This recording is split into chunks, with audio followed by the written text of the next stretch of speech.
Heroesmart Homeschool Academy. Welcome to class. It's good to have you. We are nearing the very end of our grade one mathematics curriculum. It's been a really fun journey and experience. Thank you so much for joining me. If you've been with me the entire time, thank you. I appreciate it. I hope you've learned a lot. We've done a lot of teaching and instructing, and I hope you were able to absorb everything with the assistance of your own parental guidance or teachers or instructors who may be there with you. Just mentoring and helping and aiding in your instruction. God bless them and God bless you for learning. It's good to learn and acquire knowledge. Today we're talking about square corners. Square corners are important because it's good to be able to identify them. You will find them in right triangles, in squares, and we'll talk about, and actually even not only talk about, we'll show some depictions of them on the board very soon, of how you can even identify them. So let's go ahead and open up with the word of prayer. We'll recite our morality creed and then we'll get right into today's lesson. We thank you, Lord, for this time we have to learn and grow. We seek to do the best we can and add to what we know. We love you, God, with all our hearts, and to others' love we show. Pleasing you is our goal. On to our lesson we shall go. In Jesus' name we pray. Amen. Amen. I believe in Jesus Christ, the Messiah who died and was resurrected from the dead to save humanity from sins. He is my Lord, Master, Boss, and Savior. I love God.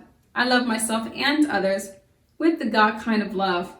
I believe that the Bible is inspired by the Spirit of God and is the basis for morality, rights, and wrongs. I look to the Spirit of God to understand God's intent behind every letter of the Bible. I abide by this intent, and I live to honor God in thought, in word, and in deed. I believe there is a heaven to gain and a hell to shun. Father, please give me grace and mercy to please you more.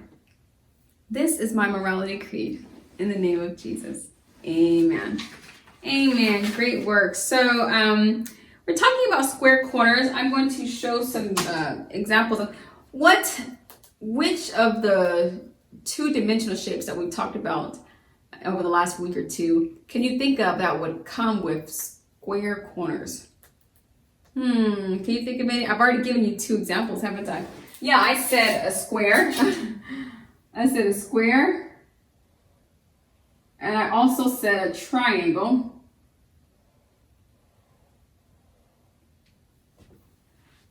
And I did not say a rectangle, but a rectangle would prove to be true as well. So a right corner is this corner, or this corner, or this corner. So all of these corners you see here are can be right triangles. Let's see, how do I do that one there? Okay. So the reason this is kind of, and of course the square. This is important because, because square corners will help you you'll be able to identify them, and but also be able to, in the future, when you start talking about things like calculus, trigonometry, even just basic geometry, you'll be able to calculate based on that information, based on whether or not there's whether you're dealing with the shape that has a square corner or whether you're dealing with the shape that does not. All of those little details come into play. But most importantly, for now at this grade level, just wanted you to see what they look like. Let's write the names of these on the bottom here. This is a square, triangle, and rectangle.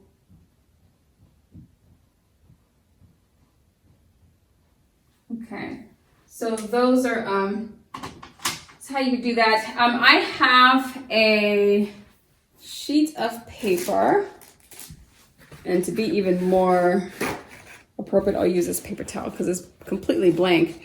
And what you're doing is you're looking at this corner. Here's a corner. It's a straight corner. You can go down and over and form a square. On any side of this, you go down and over, form a square. You go down and over, down and over. And you can see this depiction in your workbook. You'll see something like this with some arrows, but you'll also see this square go down and over just like that. So that's what you're looking for when you're talking about square corners. That where the two angles meet, which is here, there's a corner. Can you form a square there? And even without all of the specifics, you just know wherever you see two angles meet, you'll see there's a square corner. The workbook tells you to look around your environment for square corners. We talked about one of the paper towels. I see several things around me that have square corners. Once again, you just look for anything where two angles meet. Two angles meet. Two angles meet. And we actually forgot this one. But anywhere where two angles meet, you'll find a square corner. This is going to be helpful whenever you're working on lesson 3.2. It says these shapes are incomplete. Complete the missing part by drawing. So you'll be able to finish the shape by drawing, and that'll give you an opportunity to see how you're forming your angles. You're bringing your lines together to form that angle, and how you could put easily a square corner there, or how square corners formed based on the joining of those two lines. So when you join two lines together like this, they form that corner. That's called a square corner. Okay, so make sure you totally get it. It's just the joining of those two lines together is what it's called. And you can't find that in a circle, right? You won't find that in a circle. So that's the difference between that. We've talked about 4 shapes this week, and even actually last week. We talked about the rectangle, triangle, square, and circle. The circle doesn't have any lines, it has no sides, so you can't form right triangles or right corners from circles. Okay, well, that's all I have for you today. I think that you're equipped with the knowledge necessary to complete today's activity. And thank you so much for coming to class. But until tomorrow, God bless. I'll be your hero's buddy, and as you study with Heroesmart, I will be your friend. So don't you worry.